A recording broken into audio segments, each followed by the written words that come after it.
They were watching us. Caleb's eyes darted toward the tree line, then back to Ethan. For a moment, bravado drained from his face, replaced by a flicker of doubt. But then he forced a smile, too quick, too thin. "We'll stay one more night. If anything happens again, we pack up in the morning. Deal?" Ethan didn't trust the words, but he was too tired to argue. He nodded reluctantly. Together, they repaired what they could, propping the tent back up, clearing the scattered food. The paint clung to their hands, sticky and bright against their skin. They scrubbed it with bottled water, but the red stains lingered in the creases of their fingers, stubborn reminders of the warning. Night fell fast in the mountains. One moment the clearing was brushed gold, the next it was swallowed whole by shadow. They built a fire again, though Ethan hated the idea of light drawing attention. The flames licked upward, fragile against the vast black around them. They ate in silence. Every snap of a twig sent both their heads jerking up. The forest seemed alive with movement, though each time the beam of Caleb's flashlight swept through the trees, it caught only empty trunks and swaying branches. Then it started, a sound against metal. A low, deliberate thunk, both froze. The noise came from the far edge of the clearing where their car sat. Another strike, louder, harder this time, as though something solid had knocked against the door. Ethan's chest tightened. "Stay here," Caleb whispered, rising to his feet. Ethan grabbed his arm. "Don't." But Caleb pulled free, flashlight cutting a harsh beam across the clearing. He moved toward the car in slow steps. Ethan stood rooted near the fire, heart pounding, every nerve screaming to run but his legs refusing to obey. The light caught the car's surface. A smear of red glistened across the passenger door, not paint this time, fresher, wetter. Caleb froze, the flashlight trembling in his hand. "Ethan," he whispered. "There's something," the woods answered with a sound that made Ethan's blood run cold. A laugh, low, guttural, human, it slithered through the trees, wrapping around them both. Caleb swung the flashlight wildly, but it caught nothing, just the forest staring back, black and endless. Another laugh, this time from the opposite side. Then a whisper, faint but clear enough to hear. "Leave or stay forever." Ethan's chest seized. He turned back toward the fire, toward the tent, and for an instant, just an instant, he swore he saw a figure standing at the tree line. Pale face, motionless, watching.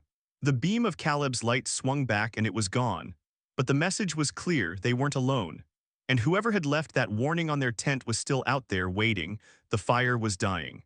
Every log they added seemed to burn down twice as fast, as though the flames themselves wanted no part of this place. Ethan sat stiffly on a camp chair, camera balanced in his lap, lens cap off, though he knew how useless it was. A camera couldn't fight shadows. A camera couldn't stop whatever was circling them. Caleb paced in tight arcs around the clearing, flashlight beam slicing through the dark, the light jittering with the tremor in his hand. Neither of them had spoken for minutes, not since that laugh. The silence between them was heavier than words. Then came the knock. It was softer this time, like fingertips drumming against metal. Their car again. 3 taps in rhythm, tappy tap tap. Caleb swung the beam toward it, but the light caught nothing. The car sat where they'd left it, streaked with that dark smear on the door. No movement, no figure. "Maybe it's an animal," Caleb muttered, but his voice wavered. Ethan shook his head. "Animals don't knock." Before Caleb could reply, the forest erupted, not with sound exactly, but with the crushing sense of presence. Branches shifted high overhead. Leaves rattled in the absence of wind. And then footsteps, slow, heavy, moving just beyond the tree line. Caleb froze, flashlight beam fixed on the edge of the clearing. Ethan rose to his feet, heart thundering in his chest. He could see the glow of Caleb's breath in the cold night air, sharp and fast. The footsteps stopped. Then a voice, rasping, broken, unmistakably human. "Stay," the word echoed off the trees like a command. Ethan's stomach turned to ice. He backed toward the car, eyes locked on the tree line. "We're leaving now," Caleb shook his head, wild-eyed. "We can't just—" A rock flew from the woods, striking the dirt near their fire pit. Sparks hissed upward. Another followed, larger this time, clanging against the side of the car with a metallic screech. Ethan flinched, ducking low, his instincts screaming. They weren't being warned anymore, they were being hunted. Shapes flickered at the edge of the trees, too fast to catch with detail, but there, then gone. Ethan raised the camera without thinking, snapped the shutter. The flash exploded against the dark, blinding for an instant. He swore he saw a figure, tall and pale-faced, before the afterimage swallowed it. Caleb cursed. "They're messing with us," he shouted into the forest, voice cracking. "Who the hell are you?" The reply came in laughter. Not one voice this time, but several, overlapping, weaving together into a chorus that rolled through the night. Ethan's knees nearly buckled. How many were out there? The fire sputtered low. Their circle of light shrank. Another rock whistled through the air. It struck Caleb's shoulder with a dull thud. He cried out, stumbling. Ethan grabbed him by the arm, yanking him toward the car. Forget the gear, we're done. But the path to the vehicle seemed impossibly long now, the shadows between them and it alive with movement. Ethan saw a figure dart across the clearing, low and fast, gone before the flashlight beam caught it. Another rustled in the brush opposite. They were being surrounded. Ethan fumbled for the keys in his pocket, hands slick with sweat. He shoved Caleb toward the passenger side. Get in, the car door groaned as Caleb yanked it open. Another stone struck the roof with a metallic bang. Ethan spun, camera still clutched in his hand, and fired off another flash. Again that glimpse, a gaunt face, eyes hollow and wild, teeth bared in something between a grin and a snarl. He staggered back, slammed his door, and jammed the keys into the ignition. The engine coughed, then roared alive. Headlights blazed across the clearing, cutting through the dark. For the first time, Ethan saw them, 3, maybe 4 figures just at the tree line. All frozen in the beam, pale and filthy, clothes ragged, faces half hidden by shadows. One raised a hand to shield their eyes. Another hissed, sound sharp as broken glass. Ethan slammed his foot on the gas. Gravel spit behind the tires as the car lurched forward. A figure darted, almost close enough to touch the hood, but Ethan didn't stop. He aimed for the opening in the trees, headlights bouncing across trunks, heart clawing at his ribs. As they tore down the rough path, voices followed, shrieks, laughter, words twisted by distance. Ethan didn't dare look in the mirror. He didn't want to know if anyone was chasing. Only when the forest thinned and the first faint glow of the highway touched the horizon did Ethan let himself breathe. Caleb sat hunched in the passenger seat, clutching his shoulder, eyes wide and glassy. Neither spoke. Behind them, the mountains loomed black against the stars, silent again, but Ethan knew silence meant nothing. The echoes of those voices would follow him long after the night ended. The car ate up the dirt road in violent bursts, headlights bouncing, gravel rattling against the undercarriage. Ethan gripped the wheel so tightly his knuckles turned white. Every twist in the road felt like a gamble, too fast and they'd spin into the trees, too slow and whatever lurked in the woods might catch up. Caleb sat stiff in the passenger seat, breathing in shallow gasps. His shoulder throbbed where the rock had struck, but his eyes weren't on the wound.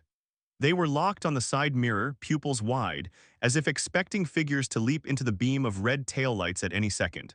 For several minutes, neither of them spoke. The forest closed in on both sides, branches arching overhead like skeletal arms.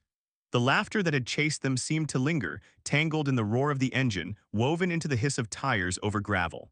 Finally, the road widened, the trees peeling back into a stretch of open ground. Ahead, Ethan spotted the faint gleam of reflective paint, a highway sign. Relief hit him like a punch. He swung the car onto the pavement, tires screeching, and the world opened into a long, dark ribbon of asphalt. Only then did he ease his foot from the gas. Caleb exhaled a sound that was half laugh, half sob. He pressed a hand to his forehead, leaning against the window. What the hell was that? Ethan didn't answer. He couldn't. His mind replayed the frozen image caught in the headlights, the pale faces, the ragged clothes, those empty eyes. He'd thought the stories were just myths, whispered warnings on forums about squatters or meth cooks in the Rockies. But now those shadows had form, flesh, voice, and they'd told him to stay. They drove in silence for nearly an hour before a scatter of lights appeared on the horizon. A small mountain town, the kind that seemed to cling to survival against the wilderness. Gas stations, a motel, one late-night diner glowing with neon. Ethan pulled into the parking lot, killed the engine, and sat in the sudden quiet. The silence felt worse than the drive. Inside the diner, the world seemed almost unreal. The fluorescent lights hummed. The smell of frying bacon and burnt coffee filled the air. A jukebox in the corner croaked out some old country tune. For a moment, Ethan thought maybe they dreamed it all. Maybe exhaustion and paranoia had twisted shadows into monsters. But Caleb's shaking hands on the coffee cup said otherwise. The waitress, a heavy-set woman with kind eyes, raised a brow at their mud-streaked clothes and wild expressions. Long night, she asked. Caleb gave a broken laugh. You could say that. Ethan leaned forward, voice low. Have you ever heard about people living out there in the woods? The waitress stiffened just slightly. Then she glanced over her shoulder as though making sure the place was empty and leaned in. You boys were camping near the ridges? Ethan nodded. She sighed. You're lucky you came out at all. Her words sank like stones. Caleb frowned. What do you mean? The woman straightened, her voice quieter now.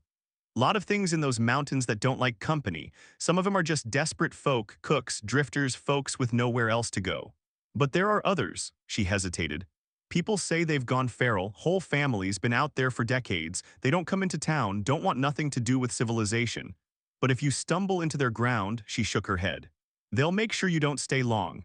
Ethan felt his stomach turn. He thought of the painted word on the tent, the laughter circling the clearing, the hissed warning, leave or stay forever. Caleb swallowed hard. So you're saying this happens? The woman didn't answer directly. She simply refilled their coffee, eyes shadowed, as if that were answer enough. When they finally left the diner, dawn was breaking, bleeding pale gold across the peaks. The world looked softer in daylight, gentler, almost safe. But Ethan knew better. At the motel, lying awake in a bed that smelled faintly of bleach and cigarette smoke, he stared at the ceiling while Caleb snored fitfully in the other bed. Every time he closed his eyes, he saw those faces again, caught in the car's headlights. Not wild animals, not pranksters, human but wrong. And though they'd escaped the woods, Ethan couldn't shake the feeling that he hadn't really left anything behind. He could still hear the voices echoing in his skull. Still feel the weight of unseen eyes at the edge of firelight. He knew one thing with certainty: he would never set foot in an unmarked campsite again. And he wasn't sure he'd ever sleep peacefully in silence. The forest had told him to leave. And he wondered deep down if it was only letting him go so it could wait for the next unlucky soul who wandered too close.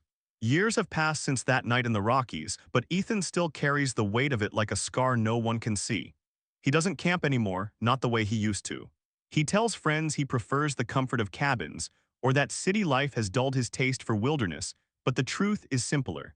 He's never forgotten the sound of laughter circling the fire, or the way those pale faces froze in the beam of his headlights. Sometimes, late at night, he'll pull out the old camera from the closet. Most of the photos from that trip are ruined, blurry, overexposed, or shaken by his trembling hands. But one image, snapped at the mouth of the cave, still haunts him. The frame is almost entirely black, the flash swallowed by shadow, almost. If you look closely, just beyond the glow, there's the faint outline of something, not a tree. Not a rock, something upright, something watching. He's shown it to no one. Caleb doesn't ask anymore. They made a pact that night: leave the mountains behind, never speak of it again. And yet Ethan knows silence doesn't erase truth. Because when he closes his eyes, he still hears the voice, low and rasping, echoing across stone and forest. Stay. And he wonders if someday he will.